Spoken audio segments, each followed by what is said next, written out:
મારું નામ રિત્વિક છે. હું નાર્કોટિક્સ કંટ્રોલ બ્યુરોમાં એસીપી ઓફિસર હતો. મેં હંમેશા મારી ફરજો પ્રામાણિકતાથી બજાવી. મારી મા સિવાય મારો બીજો કોઈ સંબંધ નહોતો. મારા પિતા મારા બાળપણમાં જ દુનિયા છોડી ગયા હતા. તેમના મૃત્યુ પછી મારી માતાએ મને એકલો ઉછેર્યો. મારી માતા હંમેશા ઈચ્છતી હતી કે હું પોલીસ ઓફિસર બનું. તેમણે મને શિક્ષિત કરવા માટે ખૂબ જ મહેનત કરી હતી. તેમની મહેનત મારી સફળતાના રૂપમાં રંગ લાવી. તેમની પ્રાર્થનાઓ એટલી અસરકારક રહી કે હું એસપી ઓફિસર બન્યો. મેં હંમેશા ડ્રગ, માફિયા અને ગુંડાઓને પકડવામાં મુખ્ય ભૂમિકા ભજવી છે. હું મારા શહેરમાંથી ગુનાને નાબૂદ કરવા માંગતો હતો. પોલીસ વિભાગ શરૂઆતથી જ મારી પ્રામાણિકતાની પ્રશંસા કરતો હતો. મારું જીવન બિલકુલ સામાન્ય નહોતું. તમે બધા સારી રીતે જાણો છો કે પોલીસ ઓફિસરનું જીવન ક્યારેય સામાન્ય નથી. તેઓ ક્યારેય જાણતા નથી કે તેમનો જીવ ક્યારે જશે અથવા ક્યારે તેમનો જીવ જોખમમાં આવશે. અમે આખો દિવસ જાગ્રત રહીએ છીએ. અમે અમારા માથા પર કફન પહેરીએ છીએ. અમે મૃત્યુથી ડરતા નથી. એક પ્રામાણિક અધિકારી ક્યારેય મૃત્યુથી ડરતો નથી. તે હંમેશા ગુનાને નાબૂદ કરવા અને લોકોને મદદ કરવા માંગે છે. ગુનેગારોને ન્યાય આપવા માંગે છે. મારી મા લાંબા સમયથી મારા લગ્નની ચિંતા કરતી હતી. હું 30 વર્ષનો હતો. એક મજબૂત યુવાન હતો અને બોડી બિલ્ડર જેવો દેખાવ ધરાવતો હતો. મારા વિભાગમાં પણ મારી સ્માર્ટનેસની પ્રશંસા કરવામાં આવતી. જ્યારે હું મારી પહોળીતી સાથે ચાલતો ત્યારે બધા મારી સામે જોતા હતા. પહેલા અમે ખૂબ ગરીબ હતા. મારી માતાએ લોકોના ઘરમાં વાસણ સાફ કરીને અને સાવરણી મારીને મને શિક્ષણ આપ્યું. તે આખી રાત રજાઈ સીવતી, જેના તે પૈસા કમાતી, કોઈ પણ કામ આપે તો તે કરી લેતી. તેના જીવનમાં તેનું એકમાત્ર ધ્યેય તેના દીકરાને સફળ બનાવવાનું હતું. અને તેની મહેનતે મને એટલો સફળ બનાવ્યો છે કે આજે હું મારા શહેરમાં એક જાણીતો એસપી અધિકારી છું. હવે જ્યારે ભગવાને અમને જે આપ્યું હતું તે બધું અમારી પાસે હતું અને હું લગ્નની ઉંમરની નજીક આવી રહ્યો હતો ત્યારે મારી મા મારા વિશે ખૂબ ચિંતિત હતી. તે મને ઘણા સમયથી કહેતી હતી કે તે મારા લગ્ન કરાવવા માંગે છે, પણ હું હમણાં લગ્ન કરવા માંગતો નહોતો. હું કોઈ પરિવારમાં ફસાઈ જવા માંગતો નહોતો. મારી માતા મારા માટે બધું જ હતી. મેં મારી માતાને ઘણીવાર કહ્યું હતું કે માં, ભલે તમે મારા લગ્ન ન કરાવો, પણ હું મારી બાકીનું જીવન આ રીતે વિતાવીશ. મને લગ્ન કરવાની કોઈ ઈચ્છા નથી. તમે જાણો છો કે મારી ફરજ શું છે. ફક્ત મારા દેશ માટે મારી જાતનું બલિદાન આપવા માંગુ છું. મારી ફરજ મારી જવાબદારી છે. તો માં કહેતી, શું તું આ દુનિયામાં એકમાત્ર પોલીસ છે? ઓ દીકરા, આ દુનિયામાં લગભગ દરેક પોલીસમેન પરિણીત છે. તું 30 વર્ષનો છે. હવે હું સહન નથી કરી શકતી કે મારો દીકરો હજુ પણ કુંવારો રહે. તું મારો એકમાત્ર દીકરો છે. હું તારા લગ્નનું સ્વપ્ન જોઉં છું. હું તારી પત્નીને મારા પોતાના હાથે અમારા ઘરમાં લાવવા માંગુ છું. હું મારા પૌત્ર પૌત્રીઓને જોવા માંગુ છું. પણ તું લગ્ન ન કરવાની વાત કરીને મારું હૃદય તોડી નાખે છે. મેં મારી માતાના ખંભા પર હાથ મૂક્યો. તેનો ઉદાસ ચહેરો જોવાનું મારાથી સહન થયું નહીં. હું ઘણા સમયથી જોઈ રહ્યો હતો કે તે મારા માટે છોકરી શોધી રહી હતી. તેને કોઈ સામાન્ય છોકરી પસંદ નહોતી. તેના બદલે તે તેના દીકરાને ફિલ્મનો હીરો માનતી હતી. તેથી તેણી તેના દીકરા માટે એક એવી હિરોઈન ઈચ્છતી હતી જે દરેક રીતે પરફેક્ટ હોય, સુંદર હોય, શિક્ષિત હોય, સારી વર્તણૂક ધરાવતી હોય અને જે તેના દીકરાના જીવનને ખુશીઓથી ભરી દે. પરંતુ મારી માતાને હજુ સુધી આવી છોકરી મળી નહોતી. હવે તે શોધતા શોધતા થાકી ગઈ. તેથી તેણે મને પૂછ્યું કે શું મને કોઈ છોકરી ગમે છે?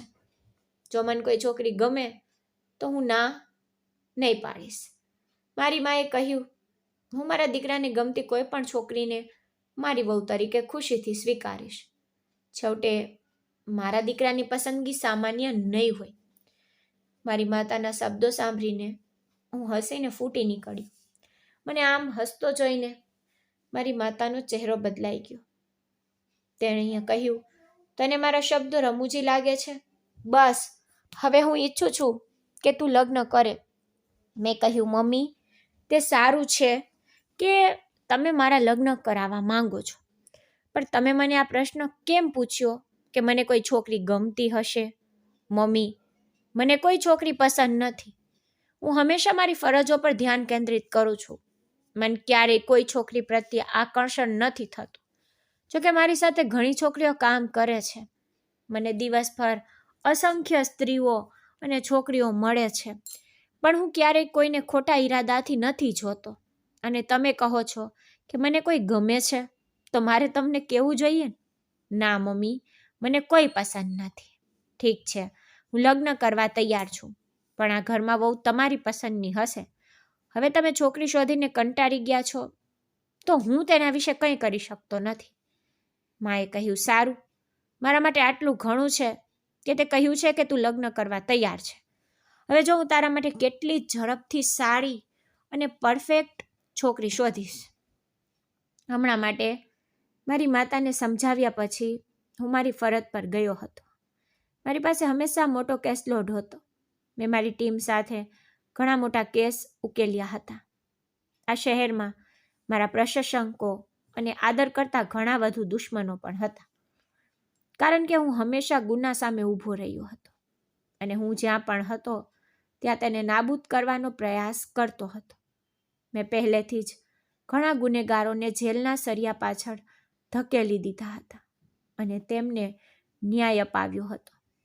થોડા દિવસો આમ જ પસાર થયા. મારી મા મારા માટે છોકરી શોધતી રહી. પછી એક દિવસ તેને આખરે એક છોકરી મળી જે તેને ખૂબ જ સારી લાગી અને તેની પસંદગીઓ સાથે સંપૂર્ણ રીતે મેળ ખાતી હતી. તે સાંજે જ્યારે હું ઘરે પાછો ફર્યો ત્યારે મારી માતાએ હસીને મને ખુશ ખબર જણાવી કે મેં તારા માટે એક છોકરી શોધી છે.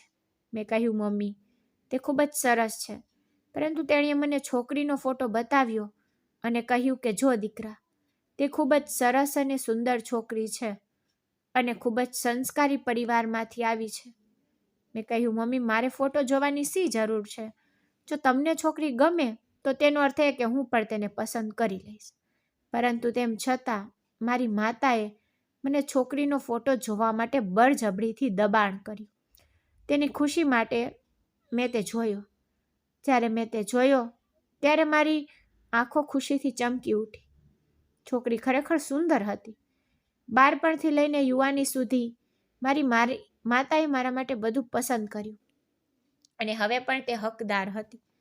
તેણી હંમેશા મારા માટે શ્રેષ્ઠ કપડાં, પગરખાં અને રમકડાં પસંદ કરતી હતી. તે મારા માટે જે લાવતી તે બધું મને ખૂબ ગમતું. છોકરીના પરિવારને પણ હું ગમ્યો હતો અને ટૂંક સમયમાં જ મારા લગ્નની તારીખ પણ નક્કી થઈ ગઈ. છેવટે 3 મહિના પછી મારા લગ્ન ખૂબ જ ધામધૂમથી થયા. મારી પત્નીનું નામ પ્રિયા હતું. પ્રિયા માત્ર સુંદર જ નહીં પણ દરેક રીતે એકદમ પરફેક્ટ પણ હતી. તે દરેક રીતે ખૂબ જ સારી હતી.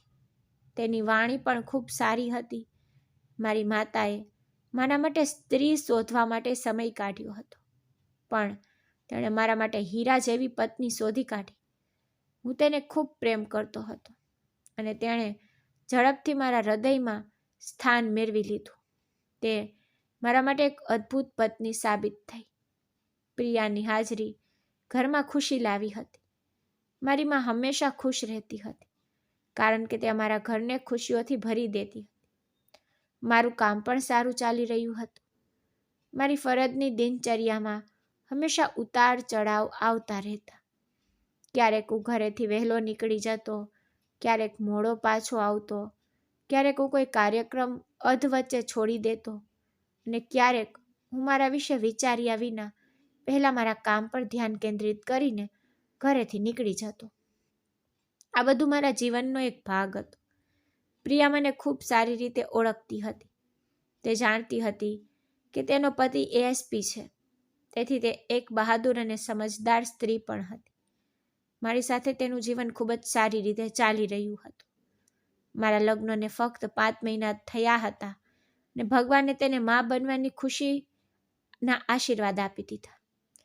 આ ખુશી અમારા પતિ પત્ની માટે કોઈ ચમત્કારથી ઓછી નહોતી. અમે બંને ખૂબ ખુશ હતા. હું પ્રિયાના પ્રેમમાં પડી ગયો હતો. લગ્ન પછી મને સમજાયું કે પ્રેમ મળવો કેટલો અદ્ભુત અનુભવ છે.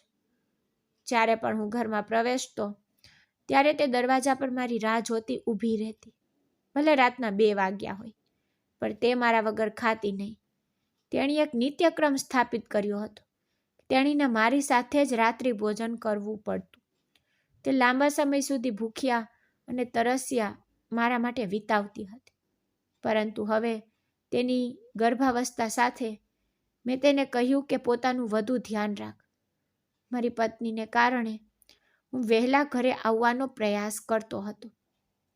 આ સમય દરમિયાન હું તેની સંભાળ રાખવા માંગતો હતો. હું તેની સાથે શક્ય તેટલો સમય વિતાવવા માંગતો હતો. પરંતુ મારું કામ મને તે કરવાની મંજૂરી આપતું નહોતું. અમે પોલીસ કર્મચારીઓને ક્યારેય એક દિવસ પણ રજા નથી મળતી. છતાં હું મારી પત્નીને ફોન કરવા અને શક્ય તેટલી વહેલી તકે ઘરે પહોંચવાનો પ્રયાસ કરવાનો સમય કાઢતો હતો.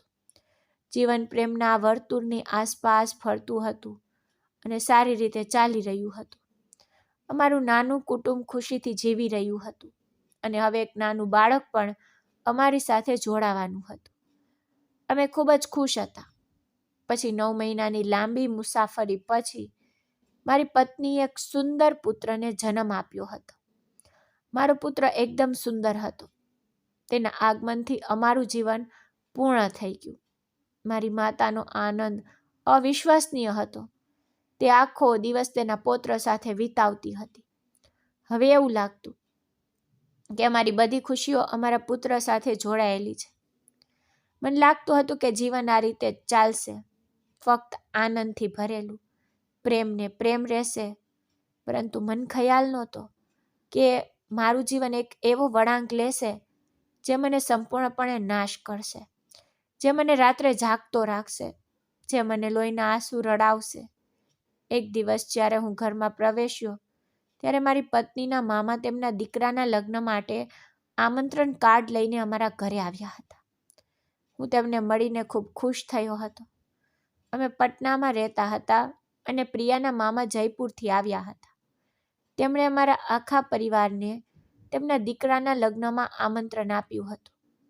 પ્રિયા ખૂબ ખુશ હતી કારણ કે તે ઘણા સમય પછી તેના મામાના ઘરે જવાની હતી. ગમે તે હોય, અમે લગ્ન કર્યા ત્યારથી હું તેને ક્યાંય લઈ ગયો નહોતો. અમે અમારા હનીમૂન પર પણ જઈ શક્યા નહોતા. મારા કામના કારણે મને વધારે રજા પણ મળતી ન હતી. આ વખતે પ્રિયાએ મને ખૂબ આશા સાથે પૂછ્યું હતું કે આપણે ચોક્કસ જયપુર જઈશું. મેં મારા મનમાં નક્કી કર્યું હતું કે ભલે ફક્ત 1 કે 2 દિવસ માટે હોય, હું મારી પત્નીને નિરાશ નહીં કરું. હું તેના પિતરાઈ ભાઈના લગ્ન માટે તેની સાથે ચોક્કસ જયપુર જઈશ.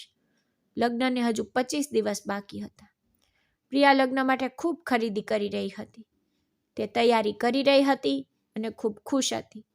મેં તેણીને ખૂબ ખુશ જોઈને આનંદ થયો. પરંતુ છેલ્લા 3-4 દિવસથી હું ખૂબ જ તણાવમાં હતો કારણ કે હું એક કેસમાં ફસાયેલો હતો. મેં તાજેતરમાં જ એક ગેંગસ્ટરના ભાઈની ધરપકડ કરી હતી, જે એક મુખ્ય ડ્રગ્સ લોર્ડ પણ હતો અને દાણાચોરી માટે ડ્રગ્સનું પરિવહન કરતો હતો. તે મોટા જથ્થામાં ડ્રગ્સ સાથે પકડાયો હતો. હવે અમારે તેની આખી ગેંગનો પર્દાફાશ કરવો પડ્યો હતો અને તેની સાથે બીજું કોણ સંડોવાયેલું છે તે શોધવાનું હતું. કંઈ પણ આટલી સરળતાથી કે આટલી ઝડપથી થતું નથી. તેથી મારા માટે જયપુર જવું ખૂબ મુશ્કેલ હતું. પરંતુ મેં મારી પત્નીને આ વિશે કહ્યું નહોતું. મેં વિચાર્યું હતું કે હજુ થોડા દિવસો બાકી છે, કદાચ ત્યાં સુધીમાં મને જયપુર જવાનો સમય મળી જશે. પરંતુ એવું બન્યું નહીં.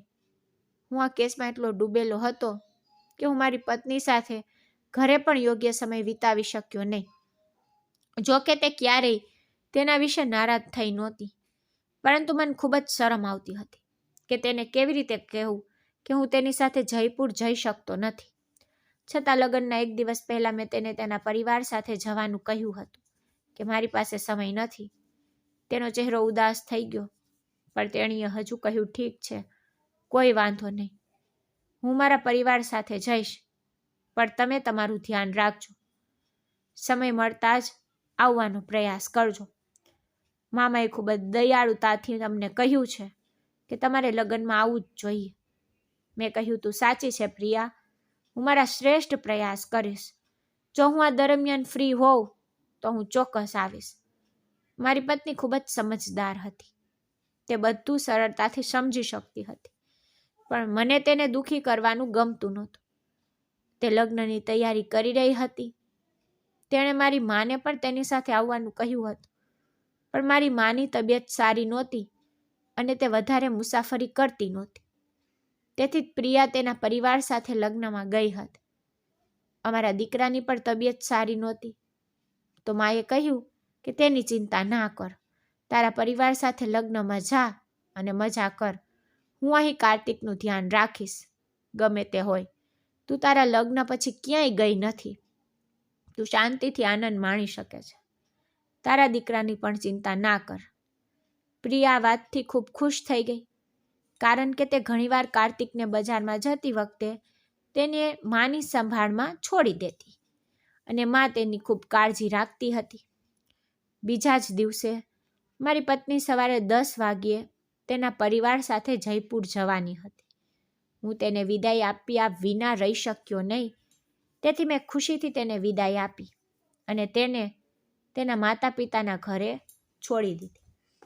તે ખૂબ જ ખુશ અને ઉત્સાહિત દેખાતી હતી, પણ તે કહેતી રહી કે આ લગ્નમાં તમે મારી સાથે હોત ને તો સારું થાત.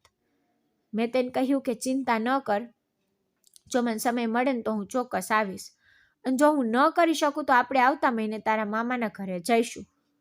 તે ખૂબ જ ખુશ થઈ અને તેના પરિવાર સાથે જયપુર જવા નીકળી ગઈ. તે પછી હું પણ મારા કામમાં વ્યસ્ત થઈ ગયો. મેં સાંજ સુધી કામ ચાલુ રાખ્યું.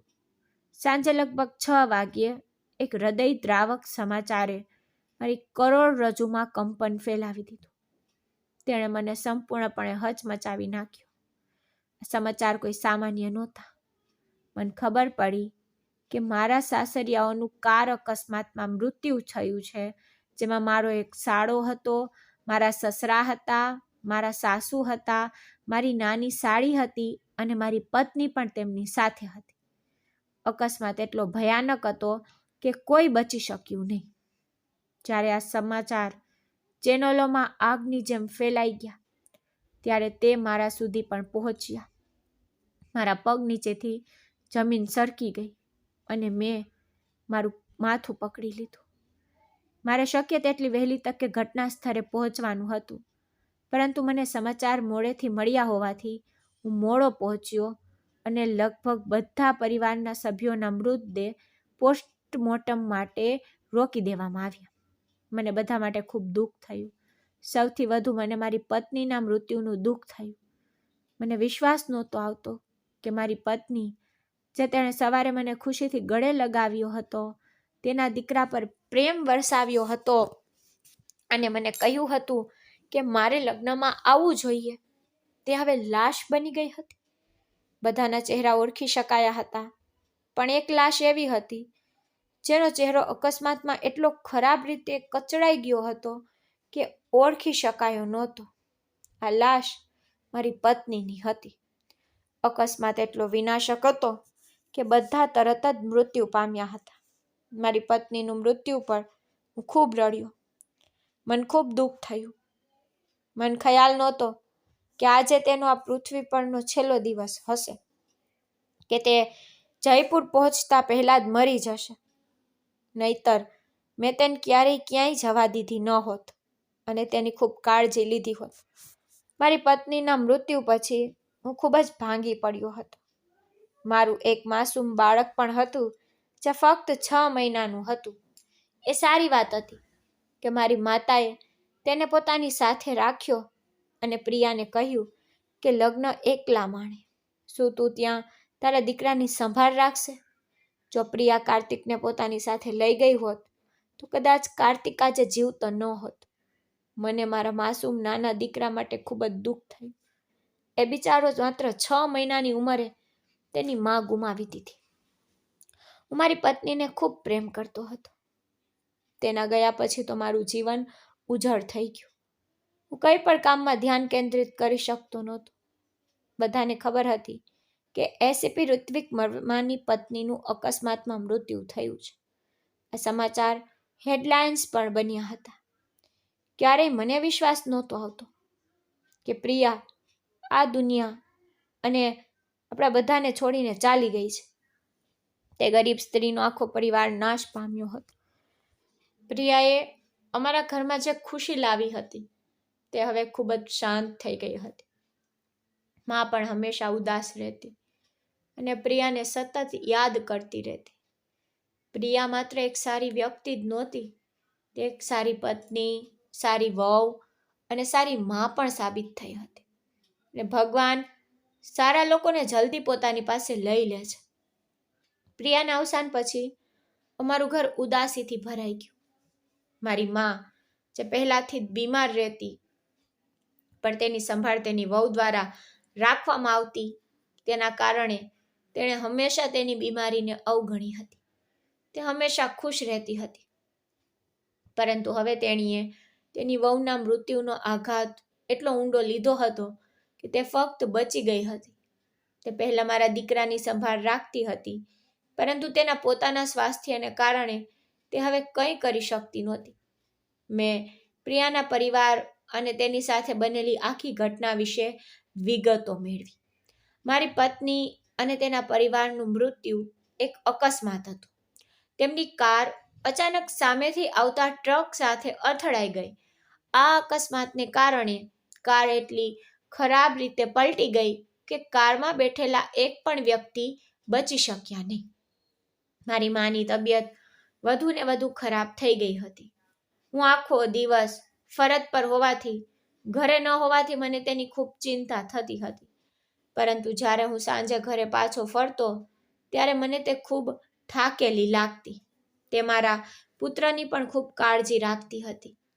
હવે મને વિચાર આવ્યો કે મારે એક નોકરાણી રાખવી જોઈએ જે મારા પુત્રની સંભાળ રાખે અને ઘરકામ કરે, જેથી મારી માં શક્ય તેટલો આરામ કરી શકે. જોકે અમે પહેલાં ક્યારેય નોકરાણી રાખી નહોતી, કારણ કે હું અજાણ્યાઓ પર વિશ્વાસ કરતો નહોતો અને કારણ કે ફક્ત મારી માં અને હું જ હતા, તેથી ઘરનું બહુ કામ નહોતું. પ્રિયા આવ્યા પછી તેણે ઘરની બધી સંભાળ લઈ લીધી હતી. ત્યારે પણ અમને નોકરાણીની જરૂર નહોતી. પરંતુ હવે પ્રિયાના ગયા પછી ફક્ત ઘરના કામ જ નહીં, પણ નાના બાળકની જવાબદારી પણ વધી ગઈ હતી. તેથી નોકરાણી જરૂરી હતી. મેં મારી માતાને કહ્યું કે તેને તેની પસંદગીની નોકરાણી રાખવી જોઈએ, જેથી તે ઘરકામ કરી શકે અને મારા દીકરાની સંભાળ પણ રાખી શકે. મારી માતા સંમત થઈ ગઈ. શરૂઆતમાં તેણીને એવી નોકરાણી મળી નહીં જે 24 કલાક કામ કરી શકે, પરંતુ પછી તેણીને એક છોકરી મળી જેની સંભાળ રાખવા માટે કોઈ નહોતું. તે નિર્ધાર હતી અને તેને રહેવા માટે જગ્યાની જરૂર હતી. મારી માતાને આ ગરીબ છોકરી પર ખૂબ જ દયા આવી, તેથી તેણીને અમારા ઘરમાં નોકરાની ઓફર કરી. કહ્યું જો તે ઘરના બધા કામ કરશે તો તેને રહેવાની જગ્યા અને જમવાનું મળશે. છોકરી માની ગઈ. તેનું નામ શ્વેતા હતું. તે ખૂબ જ માસૂમ અને સરળ હતી. તેણી મારા દીકરાની પણ સારી સંભાળ રાખતી. મેં જોયું કે તે ખૂબ જ નાની હતી. અમારા ઘરમાં આવ્યા પછી તેણીને પૂરતું ભોજન અને માથા પર છત મળી રહી હતી. તે ખૂબ જ ખુશ હતી અને મારી માની સારી સંભાળ રાખતી હતી. ઘરના બધા કામ કરતી હતી. મેં જોયું કે તે મારા દીકરાની ખૂબ સારી સંભાળ રાખતી હતી. ક્યારેક મને તેના પર શંકા થતી હતી, કારણ કે પોલીસ અધિકારીઓ કોઈ પણ આટલી સરળતાથી વિશ્વાસ નથી કરતા અને દરેકને શંકાની નજરથી જુએ છે. હું પણ એક સમાન પ્રકારનો વ્યક્તિ હતો. હું તેના પર નજર રાખતો હતો, મને ડર હતો કે તે મારી ગેરહાજરીમાં મારા પરિવારને નુકસાન પહોંચાડી શકે છે. તેથી ઘણા દિવસો સુધી તેના પર નજર રાખ્યા પછી મને સમજાયું કે તે બિલકુલ એટલી જ નિર્દોષ હતી જેટલી તે દેખાતી હતી. તે ખરેખર બેસહારા હતી. તે શેરીઓમાં ભટકતી હતી. તે એક વૃદ્ધ સંબંધી સાથે રહેતી હતી. પરંતુ જ્યારે તેને પણ લાગવા લાગ્યું કે હવે તે ભાર બની ગઈ છે, ત્યારે તેઓએ તેને ઘરમાંથી કાઢી મૂકી. પછી તેને શેરીઓમાં ભીખ માંગવાની ફરજ પાડવામાં આવી અને તે જ સમયે તેણીને મારી મા મળી. તેણે તેને અમારા ઘરમાં સ્થાન આપ્યું. તેણીએ દરેક કાર્ય ખૂબ જ જવાબદારીથી સંભાળ્યું. થોડા દિવસોમાં તેણીએ મારી માનું હૃદય પણ જીતી લીધું હતું.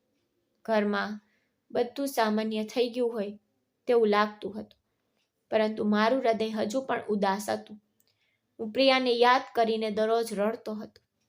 ભલે હું એક મજબૂત માણસ હતો, પણ મારી પત્નીને ગુમાવ્યા પછી મારું હૃદય ખૂબ જ નબળું પડી ગયું હતું. દરરોજ તેનો ફોટો જોતો મને આશ્ચર્ય થતું કે તે મને કેમ છોડી ગઈ. મને આખી જિંદગી તેની જરૂર હતી. પછી સમય પસાર થતાં મેં મારું કામ ચાલુ રાખ્યું અને ઘર ધીમે ધીમે સ્થિર થયું. મારો દીકરો હવે લગભગ 1 વર્ષનો થઈ ગયો હતો. શ્વેતા મારા દીકરાની ખૂબ જ સારી સંભાળ રાખતી હતી. મેં જોયું કે મારો દીકરો તેના પ્રત્યે ખૂબ જ લગાવ ધરાવતો હતો. જેમ તે તેની માથી ખુશ હતો, તેમ તે શ્વેતાથી પણ ખુશ હતો. રાત્રે જ્યારે હું કામ પરથી પાછો ફરતો અને મારા દીકરા સાથે સમય વિતાવતો, ત્યારે હું જોતો કે તેની આંખો સતત શ્વેતાને જ શોધતી હતી. મને આ બધું જોવાની મજા આવતી, પણ અંદરથી મને આશ્ચર્ય થતું. તે બિચારી માસૂમ બાળકનો શું વાંક હતો? તેની માનો આલિંગન આટલો વહેલો તેનાથી કેમ છીનવાઈ ગયો? હંમેશની જેમ હું મારા કામમાં ડૂબેલો હતો, પણ હવે મારે મારા ઘરની પણ સંભાળ રાખવી પડતી હતી. મારી મા ઘરે એકલી હતી, મારા નાના બાળક સાથે. પ્રિયાના ગયા પછી મારા ચહેરા પર પહેલા જેવું સ્મિત તો રહેતું જ નહોતું. જ્યારે મારી માતાએ આ જોયું, ત્યારે એક દિવસ તેણે મને કહ્યું કે દીકરા, તારા ચહેરા પર આ એકલતા અને ઉદાસી હું સહન કરી શકતી નથી. હું ઈચ્છું છું કે તું લગ્ન કરી લે. આ સાંભળીને મેં કહ્યું, માં, તું એવું કેવી રીતે કહી શકે? હું ક્યારેય ફરીથી લગ્ન કરી શકતો નથી. મારી માતાએ જવાબ આપ્યો, ના દીકરા, હું તારી ખુશી વિશે વિચારી રહી છું. તું ક્યાં સુધી પ્રિયાના દુઃખને તારા હૃદયમાં રાખશે? પ્રિયા દુનિયા છોડીને ચાલી ગઈ છે. તારે આ માનવું જોઈએ દીકરા. હું ફક્ત એટલું જ ઈચ્છું છું કે તું ફરીથી લગ્ન કરે, અને મેં તારા માટે એક સ્ત્રી પણ શોધી લીધી છે. મેં આશ્ચર્યથી પૂછ્યું, હવે તમે મારા માટે કેવા પ્રકારની સ્ત્રી શોધી છે? મારી પત્ની મરી ગઈ છે અને હું પહેલેથી જ પિતા છું. તેણીએ કહ્યું, તો શું થયું દીકરા? જેની પત્નીઓ મરી જાય છે તેઓ શું ફરીથી લગ્ન નથી કરતા? દીકરા, તું હવે શ્વેતાને સારી રીતે જાણે છે. શ્વેતા એક લાચાર અને અનાથ છોકરી છે. તેને કોઈને સહારો આપવાની જરૂર છે. હું ઈચ્છું છું કે તું તેની સાથે લગ્ન કરે અને તે તારા દીકરાથી ખૂબ ખુશ છે. કાર્તિકને શ્વેતા કરતાં વધુ માં જેવો પ્રેમ કરતી સ્ત્રી મળી નથી શકતી. મેં કહ્યું, ના મમ્મી, હું એવું નહીં કરું. હું કોઈની સાથે લગ્ન કરવા નથી માંગતો. આ સાથે હું ઊભો થયો અને મારી માતાના નિર્ણયને નકારી કાઢ્યો. એક રાત્રે મારો દીકરો કાર્તિક અચાનક જોરથી રડવા લાગ્યો. તેના રડવાનો સેજ પણ અવાજ આવતા શ્વેતા તરત જ તેના રૂમમાંથી બહાર નીકળી જતી હતી અને તેની સંભાળ રાખતી હતી. તે રાત્રે કાર્તિકને ખૂબ તાવ હતો. મેં જોયું કે શ્વેતાનો મારા દીકરા પ્રત્યેનો લગાવ એટલો બધો હતો કે જ્યારે પણ તે બીમાર પડતો ત્યારે તે માની જેમ રડતી અને એકદમ પરેશાન થઈ જતી હતી. શ્વેતાનો મારા દીકરા પ્રત્યેનો પ્રેમ જોઈને મને પણ લાગ્યું કે મારો દીકરો હજુ નાનો છે. જો હું આખી જિંદગી લગ્ન નહીં કરું તો તે મા વિના મોટો થશે, પણ જો હું કરું તો તેની મા હશે, અને શ્વેતા ક્યાં સુધી સંબંધ વિના અમારા ઘરમાં રહેશે? ક્યારેક તો મને લાગતું કે મારી મા મારા માટે જે નક્કી કરે ને તે મારે સ્વીકારવું જોઈએ. પરંતુ જ્યારે હું મારી પત્નીનો ફોટો જોતો, તેના વિશે વિચારતો, ત્યારે કોઈ કારણસર મારું હૃદય તેને સ્વીકારવાનો ઇનકાર કરતું હતું કે હું મારી પત્નીનું સ્થાન કોઈ બીજાને આપી નથી શકતો. સમય પસાર થઈ રહ્યો હતો. મને ખબર નહોતી કે મારા જીવનમાં કયો વળાંક આવવાનો છે. એક એવો વળાંક જેની મેં ક્યારેય કલ્પના પણ નહોતી કરી. એક દિવસ મને મુખ્યાલયમાંથી ફોન આવ્યો. કેટલાક ગુંડાઓને પકડવાના હતા અને હું મારી ટીમ સાથે ઘટના સ્થળે પહોંચ્યો. અમને ખબર પડી કે આ ગેંગમાં કેટલાક છોકરાઓ અને છોકરીઓનો સમાવેશ થાય છે. આ ગેંગ ડ્રગ્સની દાણાચોરી કરતી મોટી ટોળકી હતી. તેઓએ એક જૂની જગ્યાએ પોતાનો અડ્ડો બનાવ્યો હતો. અમારા બાતમીદાર અમને સૂચના આપી હતી, તેથી અમે તરત જ ત્યાં પહોંચ્યા. પરંતુ પહોંચતાની સાથે જ તેઓ એક પછી એક ભાગવા લાગ્યા. મારી ટીમ સલામત જગ્યા શોધીને છુપાઈ ગઈ અને તેમના સ્થાન પરથી ગોળીબાર શરૂ કરી દીધી. કેટલાક પકડાઈ ગયા, જ્યારે અન્ય તો પકડાયા નહીં. તેઓ ઘટના સ્થળેથી ભાગી ગયા અને પહોંચની બહાર ગયા. હું મારી જગ્યાએ છુપાઈ રહ્યો હતો. ગોળીબાર કરવાનો હતો ત્યારે એક છોકરીએ નજીક આવીને સ્વ બચાવમાં મારા પર બંદૂક તાકી, પરંતુ મેં તેનો ચહેરો જોતા જ મારા પગ નીચેથી જમીન સરકી ગઈ. આ છોકરી બીજું કોઈ નહીં પણ મારી પત્ની હતી, અથવા એમ કહી શકાય કે મારી પત્ની નહોતી. મારી આંખો મને છેતરતી હતી, કારણ કે તેનો ચહેરો બિલકુલ મારી પત્ની જેવો જ હતો. પ્રિયા, મારી પત્ની, જેનું 1.5 વર્ષ પહેલા કાર અકસ્માતમાં મૃત્યુ થયું હતું, તેને જોઈને હું એક ક્ષણ માટે સદબદ થઈ ગયો. મારા હાથમાં બંદૂક હતી, પણ તે અચાનક મારા હાથમાંથી પડી ગઈ. મારા જીવનમાં પહેલી વાર મારું આખું શરીર ધ્રુજી ઉઠ્યું. મારી નજર સામે કોઈ મૃત વ્યક્તિ કેવી રીતે જીવિત થઈ શકે, તે પણ મારી પત્ની. મને મારી આંખો પર વિશ્વાસ નહોતો આવતો. તે પણ મારી આંખોમાં જોઈને ધીમે ધીમે પાછળ હટી ગઈ. જોકે તેણે મારા પર ગોળીબાર પણ નહોતો કર્યો. પછી અચાનક કોઈએ મારા પર ગોળીબાર કર્યો અને ગોળીના અવાજે મને ફરીથી હોશમાં લાવી દીધો. મેં ગોળીથી પોતાને તો બચાવી લીધો હતો, પણ મારી પત્નીને જોઈને મારા મનમાં જે વિચાર આવ્યો હતો તે હું દૂર કરી શક્યો નહીં. મને સમજાતું નહોતું કે આ છોકરી મારી પત્ની છે કે નહીં. જો તે મારી પત્ની હતી તો તે અહીં શું કરી રહી હતી અને તે કેવી રીતે બચી ગઈ, અને જો તે મારી પત્ની ન હતી તો તે મારી સામે બંદૂક તાકીને કેમ ઊભી હતી. જો તે ઈચ્છતી હોત તો તે મારા પર ગોળીબાર કરી શકતી હતી. તે કેવી રીતે પાછળ હટી? હું તેને જોવા માટે આગળ વધ્યો, પણ તે જતી રહી હતી. તે પડછાયાની જેમ ગાયબ થઈ ગઈ હતી. તે દિવસે મારી મુશ્કેલીઓ શરૂ થઈ. મને લાગ્યું કે કંઈક ખોટું છે. આ છોકરી કોણ હતી જે મારી પત્ની જેવી દેખાતી હતી, આટલી ખતરનાક જગ્યાએ અને આટલા બધા ગુંડાઓ સાથે? જો તે મારી પત્ની હતી તો તે ત્યાં શું કરી રહી હતી? હું શાંત રહી શક્યો નહીં અને મેં એક પછી એક આખી દાણાચોરી કરતી ગેંગની ધરપકડ કરી અને તેમને પૂછપરછ કરી કે બીજું કોણ સામેલ છે. પરંતુ વિચિત્ર વાત એ હતી કે પોલીસ દ્વારા વારંવાર મારવામાં આવ્યો હોવા છતાં તેમાંથી કોઈએ છોકરીનું નામ જાહેર કર્યું નહીં અને તેમાંથી કોઈને પ્રિયા વિશે કંઈ ખબર નહોતી. હવે હું ખૂબ ચિંતિત હતો. મેં તે દિવસે ત્યાં પકડાયેલા લોકોને પ્રિયાનો ફોટો પણ બતાવ્યો. તેમાંથી કોઈએ કહ્યું નહીં કે તે તેમની સાથે હતી કે ત્યાં હાજર હતી. હું ખૂબ જ મૂંઝવણમાં હતો. વિચારતો હતો કે શું આ કોઈ યુક્તિ છે જે અચાનક મારી નજર સામેથી ગાયબ થઈ ગઈ? પણ મારી આંખો ક્યારેય છેતરાઈ શકતી નથી. મારી સાથે કંઈક એવું થઈ રહ્યું હતું જેના વિશે મને ખબર નહોતી. પણ હવે હું શાંતિથી બેસવાનું નહોતો. મેં શોધવાનું નક્કી કર્યું હતું. તે દિવસે મેં જે છોકરી જોઈ હતી તે મારી પત્ની હતી કે કોઈ બીજી? આ મૂંઝવણની સ્થિતિમાં હું મારા રૂમમાં બેઠો હતો જ્યારે અચાનક મારા રૂમના દરવાજા પર ખટખટાવ થયો. તે શ્વેતા હતી. તે રાત્રે 2 વાગ્યે મારા માટે ચા લાવી હતી. ચા ધા પછી તે જતી હતી તો મને અચાનક તેનો આભાર માનવાની ઈચ્છા થઈ. તે અમારા ઘરે આવી ત્યારથી જ અમારા પરિવારનો ભાગ બની ગઈ હતી. મેં તેને બોલાવીને કહ્યું કે શ્વેતા, તારો ખૂબ ખૂબ આભાર. તો અમારા બધાની ખૂબ કાળજી રાખે છે. તેણીએ પોતાની નજર નીચી કરીને કહ્યું, એવું ના કહો સાહેબ. હું જાણું છું કે તમે તમારી પત્નીના મૃત્યુથી ખૂબ જ દુઃખી છો.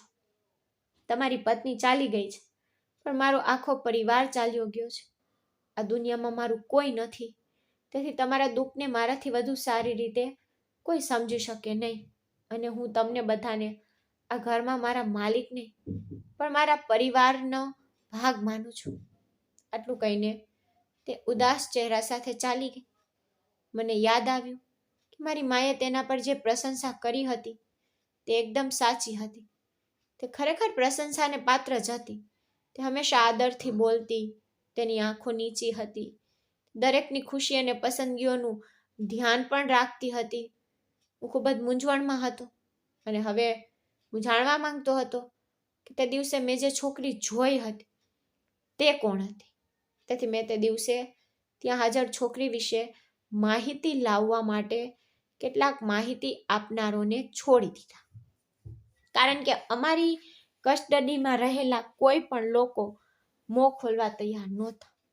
પછી એક દિવસ મને એક અજાણ્યા નંબર પરથી મેસેજ છે, જેમાં લખ્યું હતું કે એસીપી, જે વ્યક્તિને તમે બધે શોધી રહ્યા છો અને મુશ્કેલીમાં મુકાવી રહ્યા છો તે મારી સાથે છે. તમારી સૌથી મોટી નબળાઈ તમારી પત્ની છે. તમારા હૃદયમાં એ ભ્રમ નથી કે તમે જે વ્યક્તિને જોઈ હતી તે કોઈ બીજી હતી, તે તારી પત્ની હતી. આ મેસેજે મને સંપૂર્ણપણે હચમચાવી નાખ્યો હતો. મેં નંબર તપાસ્યો, ઘણીવાર ફોન કર્યો, નંબર ડિસ્કનેક્ટ થઈ ગયો અને જે વ્યક્તિના નામે નંબર નોંધાયેલો હતો તે 2 મહિના પહેલા મૃત્યુ પામ્યો હતો. હવે મને ખબર પડી ગઈ કે કોઈ એવો વ્યક્તિ છે જે મારો જૂનો દુશ્મન છે. હું સૌથી વધુ ખુશ હતો કે મારી પત્ની જીવિત છે. આ મેસેજથી એ સ્પષ્ટ થઈ ગયું, પણ હવે મારી પત્નીની શું હાલત છે, તેની સાથે એવું શું થયું હતું કે તે મારા દુશ્મનો સુધી પહોંચી ગઈ હતી. અને હવે મને ખબર નથી કે મારો કયો દુશ્મન છે જેની પાસે મારી પત્ની છે. આ વિચાર મને ખરેખર પાગલ કરી રહ્યો હતો. મેં મારા આખા વિભાગને ચેતવણી આપી, કારણ કે આ કોઈ નાની વાત નહોતી. એક વ્યક્તિ જે 1.5 વર્ષ પહેલા અકસ્માતમાં મૃત્યુ પામી હતી, અચાનક અમને સમાચાર મળ્યા કે તે જીવિત છે અને પછી અમારા કોઈ દુશ્મન પાસે છે. તેની શોધવી ખૂબ મુશ્કેલ હશે, પરંતુ ફક્ત નામનો એસીપી નહોતો. મેં મારા બધા દુશ્મનોનો રેકોર્ડ તપાસ્યો અને જાણ્યું કે તેમાંથી કોઈમાં મારી પત્ની નથી. હું ચિંતિત હતો. મને નંબર મળ્યો નહીં અને મને મારી પત્નીનો કોઈ પતો લાગ્યો નહીં.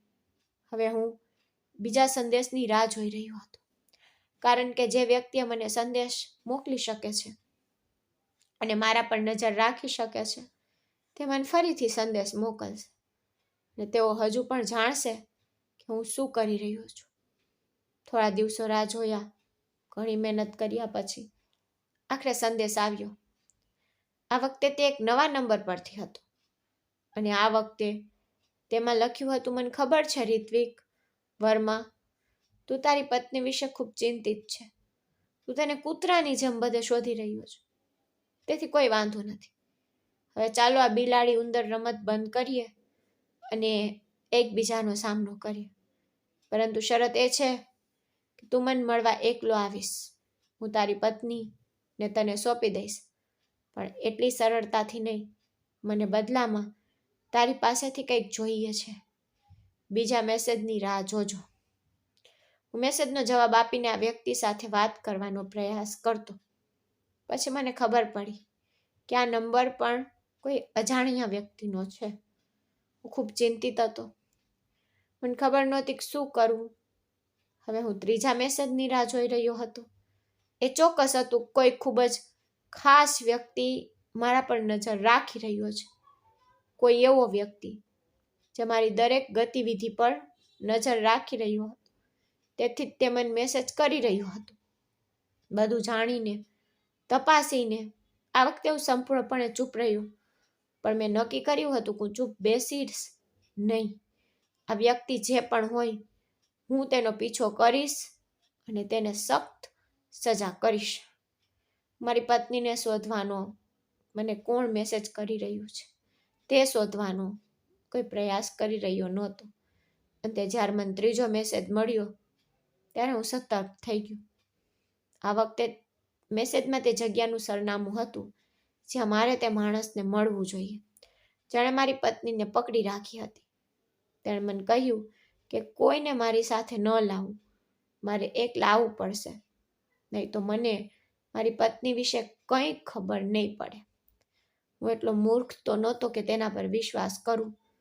ભલે હું કોઈને મારી સાથે લઈ જતો નહોતો, પણ મારા કપડા પર હંમેશા કેમેરા અને માઇક્રોફોન લગાવેલા રહેતા. આ મારા શહેરથી 300 કિલોમીટર દૂરનો રસ્તો હતો, જેનું સરનામું મને મેસેજમાં મોકલવામાં આવ્યું હતું. હું મારી પત્નીને શોધવાની આશામાં મારા ગંતવ્ય સ્થાન તરફ રવાના થઈ ગયો હતો. પણ મને ખબર નહોતી કે તેની હાલત શું હશે. પહોંચતાની સાથે જ ત્યાં કોઈ નહોતું. લાંબા સમય સુધી ત્યાં ઊભો રહ્યો. કોઈ નવા સંદેશ માટે મારો મોબાઈલ ફોન તપાસી રહ્યો હતો, પરંતુ આ વખતે મારી સામે ઊભેલી વ્યક્તિ બીજું કોઈ નહીં પણ મારી પત્ની જ હતી. તેણે મારી તરફ જોયું, બંદૂક ઊંચી કરી. અચાનક તે મારી પાછળ દેખાઈ અને મને ભયંકર રીતે ડરાવી નાખ્યો હતો. હું પ્રિયાને કંઈક કહેવા જતો હતો. તેણે કહ્યું, તું કોણ છે? હું તને ગોળી મારીશ. તું અહીં કેમ છે? તેના શબ્દોથી હું સદબદ થઈ ગયો હતો. મેં કહ્યું, પ્રિયા, તું શું વાત કરી રહી છે? હું તારો પતિ છું, રિત્વિક. મારા શબ્દો સાંભળીને તેણે મારા માથા પર બંદૂક મૂકી અને કહ્યું, આ બકવાસ બંધ કર. મને કે તું અહીં શું મેળવવા આવ્યો છે? તું અહીંથી જીવતો જઈશ નહીં. મેં તેની સાથે વાત કરવાનો પ્રયાસ કર્યો કે પ્રિયા, કૃપા કરીને મારી વાત સાંભળ. તું કેવું વર્તન કરી રહી છે? પણ તેણે સાંભળ્યું નહીં. તે મારો જીવ લેવા માટે તૈયાર હોય તેવું લાગતું હતું. એવું લાગતું હતું કે તે મારી પત્ની નહીં પણ કોઈ અજાણી વ્યક્તિ છે, પણ ચહેરો એનો એ જ છે. એટલામાં મારા મોબાઈલ પર એક મેસેજ આવ્યો. મેં સ્ક્રીન પર જોયું તો લખ્યું હતું, આ તારી પત્ની છે, પણ તું તેને આટલી સરળતાથી નહીં મેળવી શકે. પહેલાં તારે વાસુને મુક્ત કરવો પડશે. વાસુને જેલમાંથી મુક્ત કર અને પછી તું તારી પત્નીને પાછી મેળવી શકીશ. મેં મેસેજ પરથી નજર હટાવતા જ મારી પત્ની ગુમ થઈ ગઈ. તે જોઈને ચોંકી ગયો. થોડી વાર પહેલાં મારી નજર સામે ઊભી રહેલી સ્ત્રી ગાયબ થઈ ગઈ. હું પ્રિયા, પ્રિયા બૂમ પાડી રહ્યો હતો. ફરીથી એ જ વાત બની. મેસેજ એક નવા નંબર પરથી આવ્યો. પત્ની ગાયબ થઈ ગઈ. એવું નહોતું કોઈ મને આટલી સરળતાથી મૂર્ખ બનાવી શકે. મારી પાસે પુરાવા હતા અને હવે હું તેનો ઉપયોગ મારી પત્નીને પાછી મેળવવા માટે કરી શકું છું. પ્રિયાની સાથે કંઈક તો થયું છે, એટલા માટે તે મને ઓળખતી નથી. દર વખતે મારી નજર સામેથી ગાયબ થઈ જાય છે. વાસુ એક મોટો ગુંડો હતો, જેની મેં લગભગ 1.5 વર્ષ પહેલાં ધરપકડ કરી હતી. હવે તે જેલમાં બંધ છે. તેની નજીકનો જ કોઈ હશે જે તેને બચાવવા માંગતો હતો, અને તેણે બદલો લેવા માટે મારી પત્નીનો ઉપયોગ મારી વિરુદ્ધ કર્યો. જેમ મેં તમને બધાને પહેલાં કહ્યું છે કે મારા કપડામાં કેમેરા અને માઇક્રોફોન લગાવેલા હોય છે, જેના વિશે મારી સાથે રહેતા લોકો પણ કદાચ જાણતા નથી. ભલે હું તે સમયે મેસેજ વાંચવામાં વ્યસ્ત હતો, પણ મારા કપડામાંનો કેમેરા મારા લેપટોપ સાથે જોડાયેલા હતા. આ દ્વારા મને ખબર પડી કે પ્રિયા મારી નજર સામે કેમ ગાયબ થઈ ગઈ. જ્યારે મેં રેકોર્ડિંગ જોયું ત્યારે મને ખ્યાલ આવ્યો કે કોઈએ તેનું મોં પકડીને તેને દિવાલથી ખેંચી લીધી છે જ્યાં તે ઊભી હતી. પરંતુ રેકોર્ડિંગમાં તે માણસનો ચહેરો દેખાતાની સાથે જ મને ખબર ન પડી કે તે કોણ છે. પરંતુ આ માણસને શોધી કાઢવામાં આવ્યો અને તેની ધરપકડ થતાં જ તેનો એટલો બધો માર મારવામાં આવ્યો કે તેણે પોતે કોણ છે અને કોના માટે કામ કરી રહ્યો છે તે વિશેની સંપૂર્ણ સત્યતા જાહેર કરી દીધી. ખબર પડી કે વાસુનો એક મોટો ભાઈ હતો જે ધરપકડ પછી અમેરિકાથી ભારત પાછો ફર્યો હતો. તે તેના ભાઈ માટે ખૂબ જ ચિંતિત હતો, પરંતુ તે તેની ધરપકડ કરવા બદલ મારા પર બદલો લેવા માંગતો હતો. તેણે જાણી જોઈને મારી પત્નીની વિગતો મેળવી અને જ્યારે તેને ખબર પડી કે મારી પત્ની તેના પરિવાર સાથે મુસાફરી કરી રહી છે, ત્યારે તેણે એક અકસ્માત કર્યો જેમાં તેના આખા પરિવારનું મૃત્યુ થયું. તેઓએ મારી પત્નીને પોતાની સાથે રાખી અને તેને બીજી છોકરીના મૃતદેહ સાથે બદલી નાખી, જેથી મને લાગે કે મારી પત્નીનું મૃત્યુ થયું છે. જોકે મને લાગ્યું કે મારી પત્ની એટલી ગંભીર અકસ્માતમાં હતી કે તેનો આખો ચહેરો ખરાબ થઈ ગયો હતો, પણ તે છોકરી મારી પત્ની નહોતી. મારી પત્ની સુરક્ષિત અને સ્વસ્થ હતી અને વાસુના મોટા ભાઈ વિક્રમ સાથે હતી. તે પણ એક મોટો ગેંગસ્ટર જ હતો અને થોડા સમય માટે અમેરિકા ગયો હતો. આ તેનો ખાસ માણસ હતો જેને મેં પકડી લીધો હતો. હવે હું પ્રિયાની ખૂબ નજીક હતો, કારણ કે તેના દ્વારા હું વિક્રમ સુધી પહોંચી શકતો હતો અને વિક્રમ દ્વારા મારી પત્ની સુધી. વિક્રમની ધરપકડ થયાને અડધો કલાક જ થયો હતો. હું નહોતો ઈચ્છતો કે વિક્રમને શંકા જાય કે તેનો ખાસ માણસ મારી કસ્ટડીમાં છે, તેથી મેં તેને શક્ય તેટલી ઝડપથી તેના સ્થાન પરથી પકડી લીધો. તેનું વર્ણન કરવું મુશ્કેલ હતું, પરંતુ તે ખૂબ જ મુશ્કેલ કાર્ય હતું, કારણ કે એક મોટા ગેંગસ્ટર અને માફિયાને પકડવું એ કોઈ નાની વાત નથી. તેની ધરપકડ કર્યા પછી મને મારી પત્ની પણ મળી ગઈ હતી, પરંતુ તેની હાલત ખૂબ જ ખરાબ હતી. તેને દરરોજ ડ્રગ્સનું ઇન્જેક્શન આપવામાં આવતું હતું. આ પરિણામે તે પોતાની સાચી ઓળખ ભૂલી ગઈ હતી અને તેને આરોપી બનાવવામાં આવી હતી. તેને લડવાની તાલીમ આપવામાં આવી હતી અને બંદૂક ચલાવવાની તાલીમ આપવામાં આવી હતી. વિક્રમે 1.5 વર્ષ સુધી તેનો ઉપયોગ કર્યો હતો. તેને તેની પ્રવૃત્તિઓમાં સામેલ કરી હતી, જેના કારણે તે તેની ગેંગની સભ્ય બની ગઈ હતી. મેં વિક્રમને કેવી રીતે પકડ્યો તેની વાર્તા ઘણી લાંબી છે. ફિલ્મોની જેમ જ પકડ્યો હતો. મને મારી પત્ની મળી ગઈ, પણ તે ખૂબ જ ખરાબ હાલતમાં હતી. મેં ઘણા સમય સુધી તેની સારવાર કરાવી હતી. જ્યારે મારી મા અને શ્વેતાને ખબર પડી કે મારી પત્ની ઘરે પાછી આવી ગઈ છે, ત્યારે ઘરમાં ખુશીની લહેર ફેલાઈ ગઈ હતી. પરંતુ મારી પત્ની પ્રિયા નહોતી. તે સંપૂર્ણપણે બદલાઈ ગઈ હતી, પરંતુ તેને સારવારની જરૂર હતી. તે હંમેશા તેના બોસ સિવાય બધાને પોતાના દુશ્મન માનતી હતી, પણ કોઈક રીતે મેં તેની સારવાર કરાવી અને ધીમે ધીમે જેમ તેની યાદશક્તિ પાછી આવી, ત્યારે તે એક સામાન્ય વ્યક્તિ બની ગઈ હતી. આ દરમિયાન મેં શ્વેતાને પણ છોડી નહોતી. હું જાણતો હતો કે શ્વેતા એક લાચાર છોકરી છે, પરંતુ એવું નથી કે પ્રિયાના આગમનથી શ્વેતાનું જીવન બરબાદ થઈ ગયું. શ્વેતા હજુ પણ અમારા ઘરમાં રહે છે.